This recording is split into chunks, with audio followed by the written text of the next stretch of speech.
Donald Trump has humiliated J.D. Vance and largely ruined his political career within a matter of weeks. And if that wasn't hilarious enough on its own, Donald Trump has also set up a fight between himself and Vance that will only end with a MAGA civil war and the party tearing itself apart. Because we know one thing is true about both of these men. They only care about themselves, their ambitions, and whatever serves their goals. And those goals are completely separate, which is why Donald Trump, according to insiders, is not just kicking J.D. Vance out, but he is also bringing him down with him. We are going to get into it all, the humiliation and what it means for J.D. Vance. But I think we have to start with his interview on Fox yesterday, kind of trying to save Donald Trump, but mostly save himself after a humiliating negotiating defeat, in which he only made it worse by saying this about his boss, an admission, maybe, throwing him under the bus, possibly,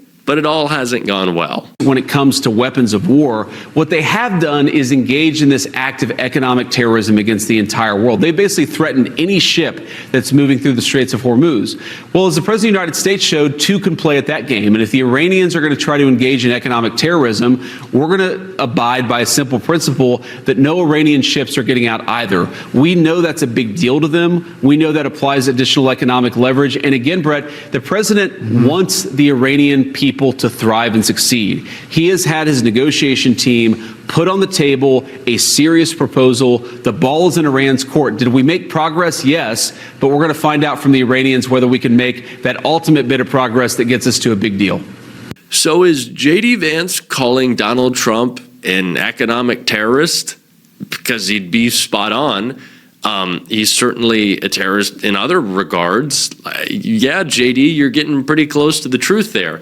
And what is so funny, and I guess it's not funny, all things considered, about the strategy that J.D. Vance was bragging and talking tough about last night on Fox is that this blockade has already failed. A U.S.-sanctioned Chinese ship has already passed through the Strait of Hormuz, passing through the supposed U.S. blockade that started. So the tough talk, it doesn't do much. It's just humiliating for these two to show that they have no plan, there's no negotiation, and they do not have an upper hand. And who is taking all of the blame for that? You guessed it. It is J.D. Vance. And I think he's starting to wake up to that fact, to the fact that Donald Trump maybe wanted him in this position because Vance has been trying his darndest to separate himself publicly from Trump and his war. But no matter how much J.D. Vance leaks to Politico, it doesn't really seem to have an impact on his approval rating, because this is the current state of things for the most unpopular vice president in history. Dislike. So Vice President Vance, how's he doing? How popular? Yeah, J.D. Vance is not doing too hot to trot at this point.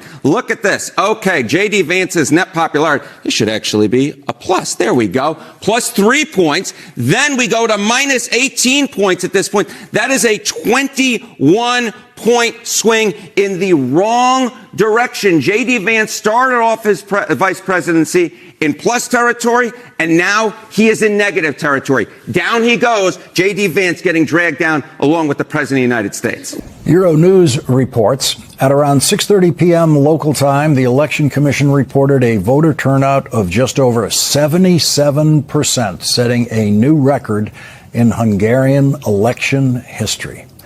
And 2 days before that election, Donald Trump desperately debased the presidency by trying to buy votes for Hungary's Prime Minister Viktor Orban by posting this on social media.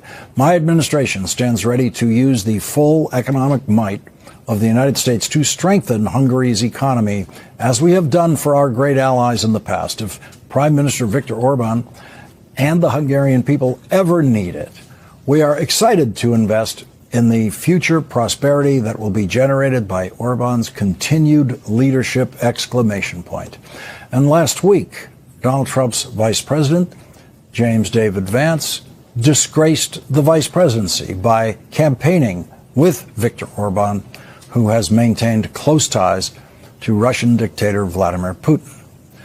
On Sunday, Donald Trump's candidate went down in a crushing defeat, with the new prime minister winning on an anti-corruption campaign. Joining us now is Timothy Snyder, professor of history at the University of Toronto. He's also the author of the New York Times bestsellers On Freedom and On Tyranny. Professor Snyder, your reading of what we saw in this election. Well, it's an election about Hungarian domestic politics. And on the one side, we have an economy which is in decline. On the other side, we have a resistance movement which is able to link economic questions, people's experience of everyday life, with the thoroughgoing grift and corruption of the Orban administration. So those two factors, a declining economic situation, plus a movement which worked hard for 2 years to connect scandals at the top with people's everyday life. That's Hungary from within. And that's why what we do as Americans, shameful though it is, didn't really matter. However, for us, at least for those of us who, like the vice president and the president, are members of an international far-right network, this election has a meaning that goes far beyond Hungary. Orban, for the better part of 2 decades, has been a central ideological and financial node of a network that supports American think tanks, American right-wing organizations, American candidates for office. Orban has been the teacher. People like Trump and Vance have been the pupils. And so in losing Orban, they suffer something quite serious. They lose the person who instructed them, who funded them. Very excited, very excited.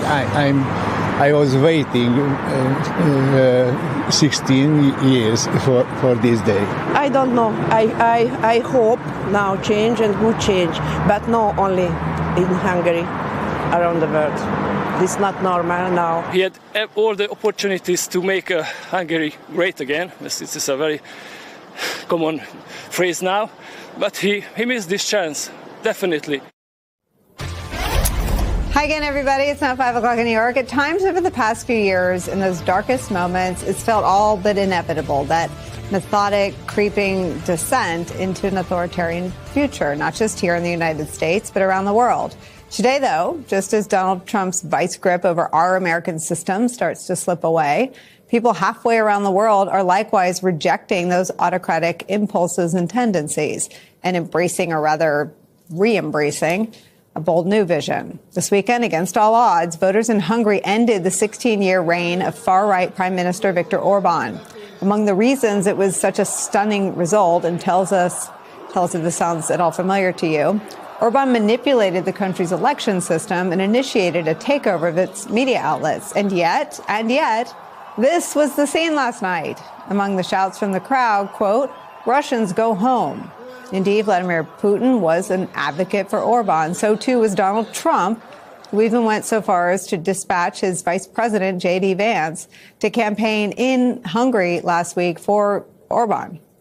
Our friend Ann Applebaum put it like this, quote, "Orban's loss brings to an end the assumption of inevitability that has pervaded the MAGA movement, as well as the belief, also present in Russian President Vladimir Putin's rhetoric, that illiberal parties are somehow destined not just to win, but to hold power forever because they have the support of, quote unquote, real people. As it turns out, history doesn't work like that.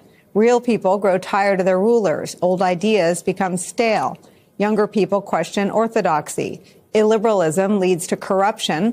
And if Orban can lose, then his Russian and American admirers can lose too." Because you're there, I'm going to start with you. Tell me what you're hearing and seeing and reporting.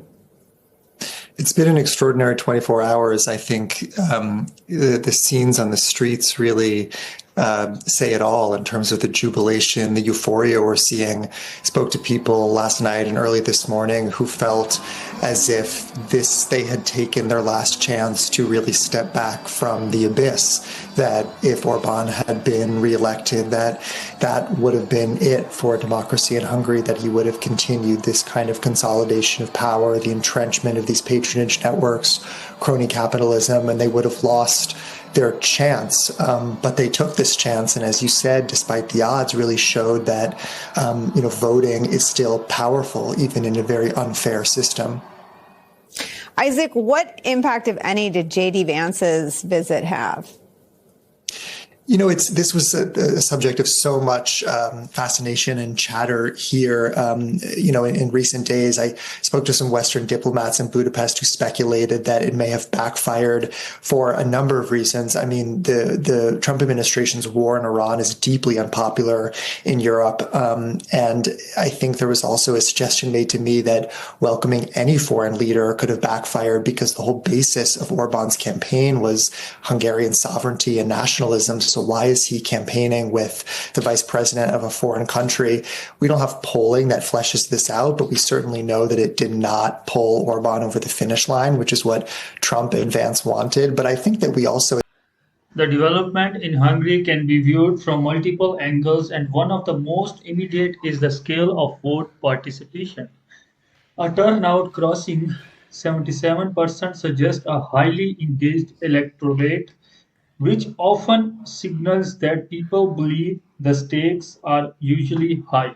From one perspective, this level of participation reflects frustration built over time, especially in a political environment that many observers describes as increasingly centralized. From another angle, it can also be seen as a sign that democratic mechanisms are still functioning, even under pressure. When large number of voters show up despite concern about fairness, it indicates that public belief in election as tool for change has not completely eroded. That allied become an important part of the story. Looking at the international dimension, the involvement of Donald Trump and JD Vance add another layer of complexity. Support from foreign political figures is not unusual, but it often raises questions about influence and perception. Some might argue that such endorsement strengthens ideological alliances across borders, especially among like-minded leaders. Others would say it risks backfiring by making domestic election appearing external influence. In this case, the reaction suggests that local issues ultimately carried more weight than international backing. That contrast highlights how national elections, even when globally observed, tend to be decided by internal realities rather than external signals. From an explanatory standpoint,